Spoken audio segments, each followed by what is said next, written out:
Olá pessoal, vamos começar aqui a aula sobre ultrassonografia.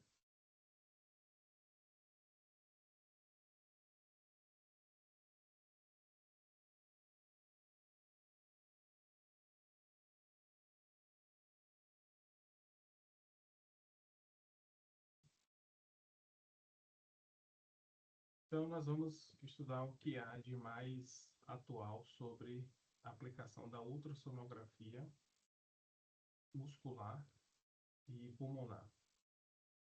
Então, um dos grandes diferenciais da ultrassonografia é que ela tem um custo baixo. Você permite comparações com o lado oposto. Obviamente, se você está avaliando a musculatura de um membro, você pode comparar imediatamente. O principal diferencial com relação à radiografia e à tomografia é que ela não depende, não utiliza radiação ionizante, tem uma facilidade para a utilização beira-leito. Então, no ambiente de terapia intensiva, no ambiente hospitalar, tem sido bastante utilizada e é um método não invasivo. A ultrassonografia ela tem um mecanismo de geração de imagem completamente diferente de tudo que nós já vimos até aqui na disciplina. Ela se dá através de ondas sonoras que são refletidas de volta, produzindo eco para o transdutor. Então, o transdutor é o cabeçote, que é chamado do ultrassom, que entra em contato com a superfície corporal. Desse transdutor saem as ondas sonoras que vão encontrar resistências dos diferentes tecidos. À medida que ela encontra resistência, essa onda sonora ela retorna para o transdutor. E aí, por sua vez, é convertida essa onda sonora em sinal elétrico e formada a imagem. Nesse transdutor contém cristais piezoelétricos, tanto é que é a parte mais cara do ultrassom, é mais sensível, não pode ter queda, tombo, porque se danificar tem que trocar o transdutor como um todo. Esses cristais eles liberam, né, um pulso que sai do aparelho, originando essas ondas que vão ser atenuadas, ou seja, atenuadas, cada tecido vai ter uma, a gente vai ver mais à frente, que é uma impedância, ou seja, uma oposição à transmissão dessa onda. E algumas vão conseguir atravessar determinados tecidos e outras vão ser refletidas. As que sofrem reflexão, elas são captadas pelo eletrodo. Ela é muito eficaz no estudo de diversos tecidos, como tendão, músculo, ligamento, cartilagem. É, ela é uma especialidade médica hoje, né, dentro da radiologia, que foi o primeiro método de exame. A ultrassonografia ela é bastante utilizada no meio médico, né? As mulheres devem conhecer muito bem a ultrassonografia ginecológica, enfim. A ultrassom, se a gente olha somente uma imagem, é até difícil você saber qual parte do corpo está, se refere àquele exame, porque ele é um exame avaliador dependente, onde o avaliador é um exame dinâmico, o avaliador retira alguns prints, algumas imagens, para colocar no laudo. Então, o ultrassom, como uma onda sonora, a gente não consegue ouvir, tá bom? Porque a onda sonora audível dos nossos seres humanos, elas estão entre 15 e 20 kHz. O ultrassom, ele emite essa onda sonora em 20.000 Hz. Então, por isso que a gente não escuta. Aqui, só temos comparativo, a gente tem a ultrassom da panturrilha, né, do músculo tríceps oral, e vendo a comparação. Então, tem essa facilidade já no exame de você comparar e poder dar o diagnóstico. Essa resistência, aquela oposição à passagem da onda sonora, ela é chamada de impedância acústica. É definida como produto da velocidade do som pela densidade do material. Então, quanto mais denso é aquele material, menor a velocidade, porque menor vai ser a penetração dessa onda e mais lentificada ela vai estar. Perceba que, por exemplo, o ar, a impedância dele é muito baixa, ou seja, um órgão que contém muito ar é o pulmão. Por isso que até pouco tempo atrás a ultrassonografia ela era pouco aplicada no tórax. Mas a gente vai ver que isso se modificou. Já o fígado, que é um órgão mais denso, ele já tem uma impedância maior, então você consegue ver de forma mais clara, né, diversas estruturas. Tanto é que o ultrassom abdominal para ver fígado, vesícula, é bastante utilizado. Então, é esse esquema da imagem. Aqui a gente tem um transdutor, que é o cabeçote, em contato com a pele. A onda sonora é emitida, vai encontrando diversos tecidos. Alguns tecidos ela vai sofrendo atenuação, outras ela sofre reflexão. Algumas ondas conseguem penetrar, mas lá na frente vão ter outro tecido, como o tecido ósseo, que vai impedir o prosseguimento dessa imagem. Então, a imagem de como a onda de ultrassom sofrendo reflexão, que é quando ela bate e volta, ou refração, quando ela bate e desvia. Aqui só para vocês terem noção, sonografia da vesícula biliar, e ela está escura assim porque o líquido dentro da vesícula parece escuro, né? Assim como a bexiga também. Por que existe uma tendência muito forte de que na prática de vocês já tenham contato com ultrassom? Porque a gente sai de um aparelho grande, robusto, caro, para um aparelho que cabe no bolso do jaleco. Inclusive, tendo equipamentos que você consegue conectar através de um cabo USB na entrada do seu celular, através de um aplicativo, você transforma o seu celular na tela de um ultrassom. Tanto é que é chamado o estetoscópio do futuro. O ultrassom é chamado do estetoscópio do futuro, a tendência é de aposentar o estetoscópio que a gente conhece. Então, desses transdutores, a parte mais sensível são os dispositivos que convertem energia elétrica em energia mecânica e vice-versa.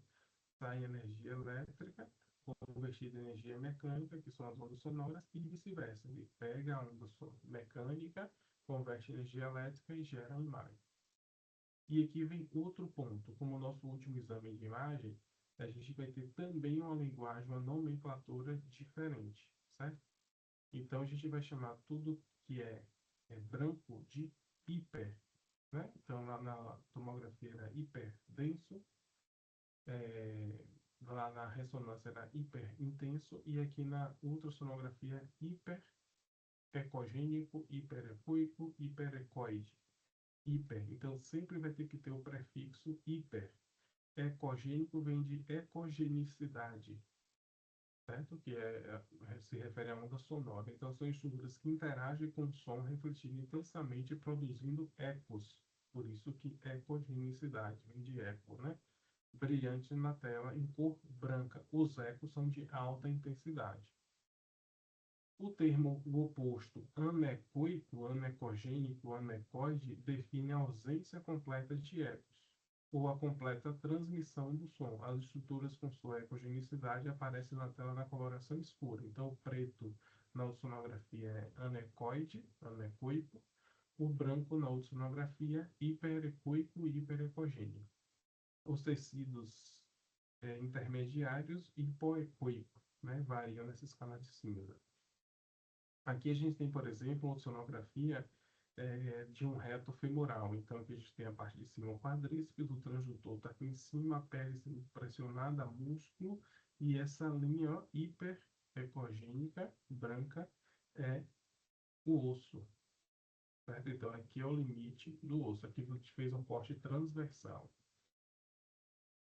Aqui, a medida do quadríceps, ó, aqui a gente tem a área de secção transversa. Se a gente pegar o quadríceps e fizer um corte transversal, você estiver olhando aqui, você vai ter a espessura do músculo. Quanto mais forte, mais espesso. E quanto mais fraco, hipotrófico, menos espesso.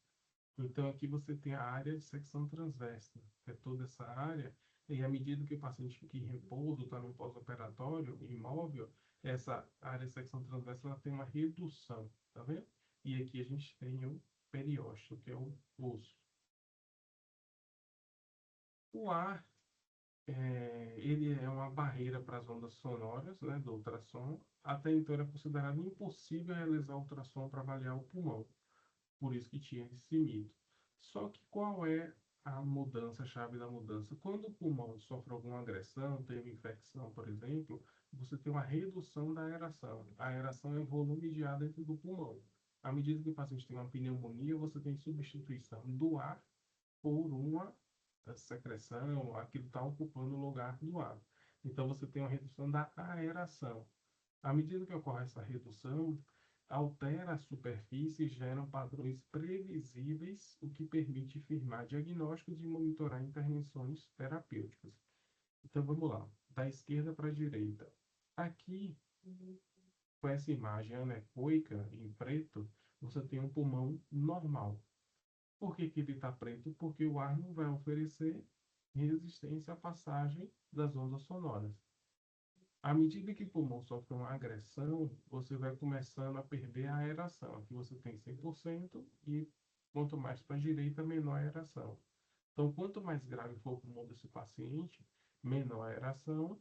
Aqui você tem uma situação de edema, que você tem líquido dentro do pulmão, você vai tendo linhas, tá vendo? Hiperecogênicas, brancas, até um estado que você tem um branco geral. E esses sinais, inclusive, você consegue detectar precocemente, antes mesmo de uma tomografia ou de uma radiografia, tendo a vantagem de não ser invasivo e de não emitir radiação. Então, aqui tem diversas circunstâncias da aplicação.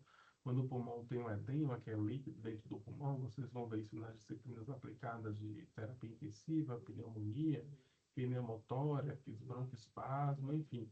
Teve uma agressão no pulmão, você vai ter redução da aeração, você consegue observar agora esse problema. Então, no pulmão normal, de fato, não tem aplicabilidade. Você não vai conseguir estudar as estruturas anatômicas numa tomografia, numa ressonância, mesmo que não tenha comprometimento, você consegue estudar e avaliar as estruturas anatômicas. Da ultrassonografia, não, isso no pulmão, certo? E esse transdutor ele tem uma característica importante. Você vai ter um transdutor de alta frequência ou de baixa frequência, certo? Quanto maior a frequência desse transdutor, que pode ser de 1 MHz, de 3, de 5, quanto mais alta a frequência desse transdutor, menor é o comprimento de onda e melhor a resolução. Então, quanto mais alta a frequência, menor a penetração. Então, se eu vou privilegiar a observação de estruturas que sejam mais superficiais, eu vou pegar um cabeçote de maior frequência, de 5 Hz, por exemplo. Se eu sei que o paciente tem uma lesão no quadríceps, que é um músculo superficial, entendeu? Se eu for avaliar, se eu preciso avaliar uma estrutura mais profunda, por exemplo, um músculo diafragma que é profundo, a recomendação é que eu pegue um cabeçote, um ultrassom de baixa frequência, porque ele vai ter maior penetração. No entanto, ele vai perder resolução. Mas é um ajuste que eu vou fazendo. Então, se eu pego um ultrassom de alta frequência para avaliar o ultrassom, a imagem vai ficar horrível, eu não vou conseguir avaliar, porque ele não vai ter penetração para vencer os tecidos que estão acima do diafragma. Não é isso, porque o diafragma é o principal músculo da respiração, pode estar comprometido em cirurgias, traumas, né? Vai causar dispneia.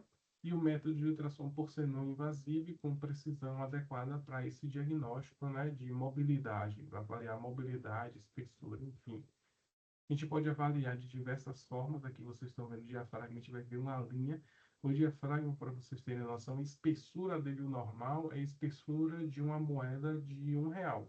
Ele é bem fininho, só que ele tem as duas hemicúpulas e ele trabalha com tendão central como estrutura de suporte para poder contrair.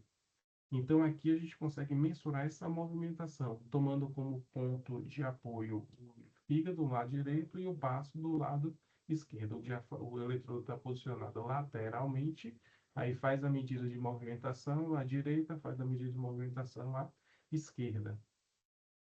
Só para vocês terem noção aqui, ó, a espessura média do diafragma é de 0,22 a 0,28 centímetros. Ele é bem fininho mesmo. Só que qualquer condição que leve um desuso do diafragma, é uma condição que o paciente está na UTI, sedado, não está respirando sozinho, está com a ajuda de aparelho, assim como a gente tem perda de massa e força da musculatura periférica, tem perda de massa de força da musculatura também respiratória, como o diafragma. E pode ter uma atrofia, né, chega até menor do que 0,2 centímetros. Aqui seria outra forma, numa visão anterior, de medir a mobilidade do diafragma, e aqui cada onda dessa, o pico dessa onda representa o ciclo respiratório, e o declive representa a expiração. Tem algumas medidas, já, tem algumas medidas aqui importantes para a gente poder ter como ponto de partida.